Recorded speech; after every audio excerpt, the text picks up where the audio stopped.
This is a nice one. It's a small experiment which even I have done. So Peter Lynch says, suppose there were 3 people who invested in the US markets from 1965 to 1995. One guy got the top prices every time, or one guy got the bottom prices every time, and one guy decided to invest on the first of the month, right? You obviously guess which is the easiest. The easiest is the third option, when you just go and put everything on the first of every month. So the difference between the 3 of them is so low that I'm talking of US market 65 to 95.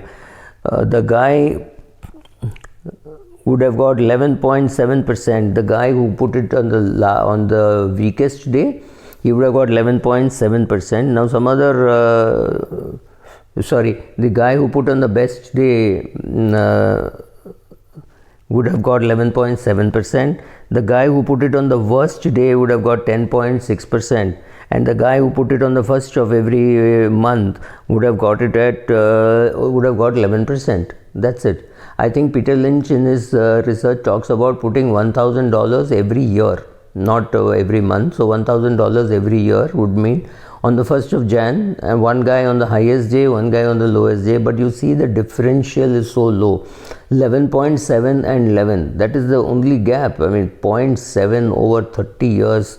Yes, it is impactful, but you will never know which day to put. Whereas if I tell you put it on the 1st of every month, instead of putting this Lynch experiment is 1st of every year, if you put it in the 1st of every month, maybe you put $200, but you would have, it does not make any difference in the return. I have calculated like this for the Indian market also, and I have realized the same thing holds true.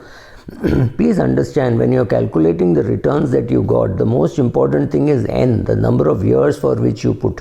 What rate you got is not as important as the number of years that you put. So here we are talking of 30 years of compounding, right? 1965 to 1995. So that's the trick. You have a young kid born in your house, you do not know how to pick stocks, just go and do an SIP in an index fund.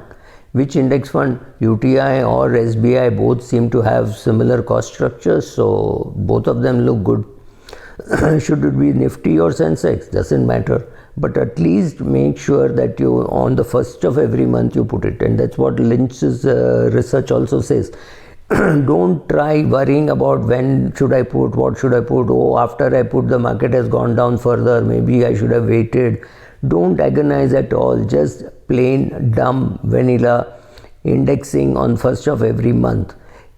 I would say, if you have more money and let's say you're doing 2,000 rupees per month, and suddenly you find that you got 4,000 rupees for which you don't see any use, just dump it into this fund. It doesn't matter that you're putting more than the SIP amount. Just doesn't matter. You thought you could commit only to 2,000 rupees a month. However, you keep having surpluses once in a while. That's fine. You can go and put it as a lump sum into the same fund. Nothing stops you from doing that, right? So 1st of every month, fixed amount in a broad based index fund will make money for you. Thank you.